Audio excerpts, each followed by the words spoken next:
Have you ever spilled the tea so hard it caused a storm? Today, we're diving into the art of gossiping in English without causing drama. Hello everyone, and welcome to another episode of Get English Podcast, Episode 7. I'm your host, Candace, here to make learning English fun, engaging, and practical. Today's episode is all about gossiping. Yes, you heard that right. Gossiping in English. But wait, it's not all bad. Gossiping can actually serve as a social tool to bond with others, as long as it's done responsibly. We'll talk about why gossiping is a natural part of communication, break down useful phrases, and listen to a fun dialogue that'll show you how to use these expressions in real life. Plus, we'll reflect on how to gossip without causing trouble. Oh, and before we dive in, did you know we have a Telegram group where you can connect with fellow English learners, ask questions, and practice your skills in a supportive community? Check out the description below and join us after this episode. It's free, and we'd love to have you there. Let's start with some vocabulary to prepare for the dialogue. Gossiping involves unique words and phrases that are fun to use, but can be a little tricky at first. Here are some key terms. 1. Spill the tea. This phrase is a playful way to say, share the juicy details, or tell me what's going on. For example, did you hear what happened at the party last night?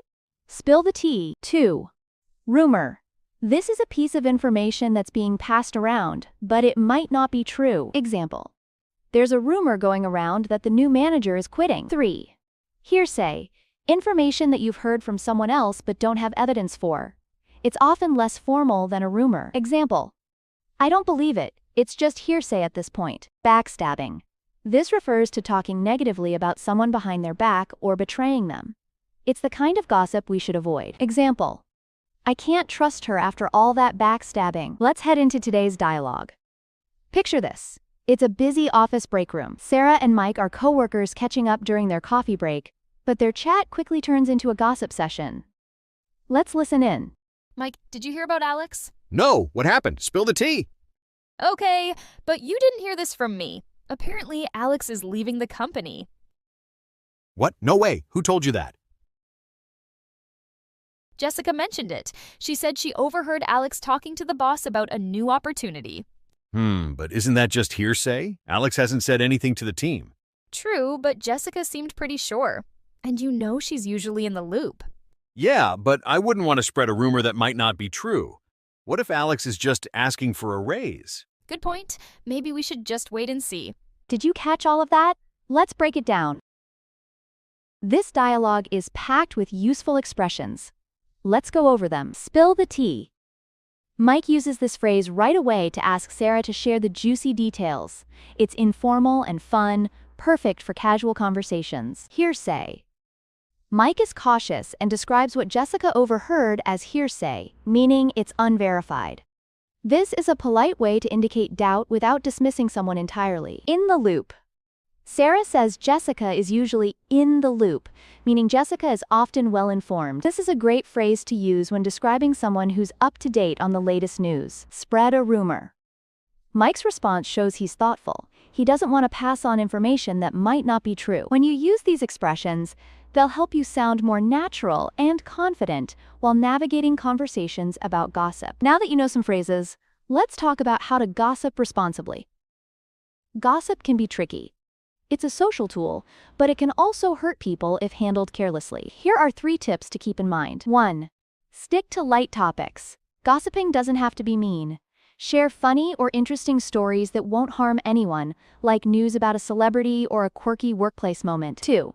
Be mindful of tone. Even when you're joking, your tone can make a difference. Make sure your words don't come off as negative or judgmental. 3. Verify before sharing. Always consider if what you're saying is true. Gossip based on hearsay can lead to misunderstandings. For example, instead of saying, I heard Jamie is terrible at his job, you could say, I heard Jamie might be struggling with his workload. Maybe we could help him out? Let's practice.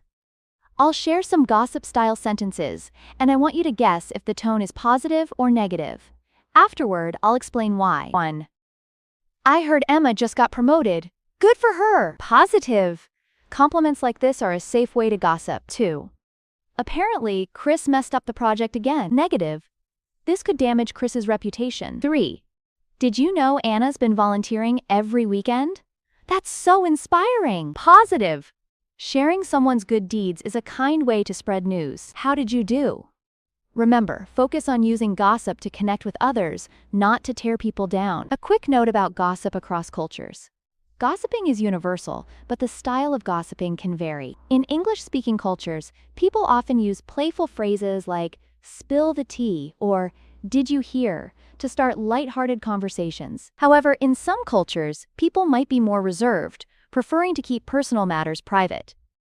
If you're ever unsure, listen and observe how people around you interact. It's always better to err on the side of caution when starting a gossip-style conversation. And that's a wrap for today's episode of Get English Podcast. I hope you've enjoyed learning about gossiping in English and picked up some phrases and tips you can use in your next conversation. Oh, and don't forget to join our Telegram group for English learners.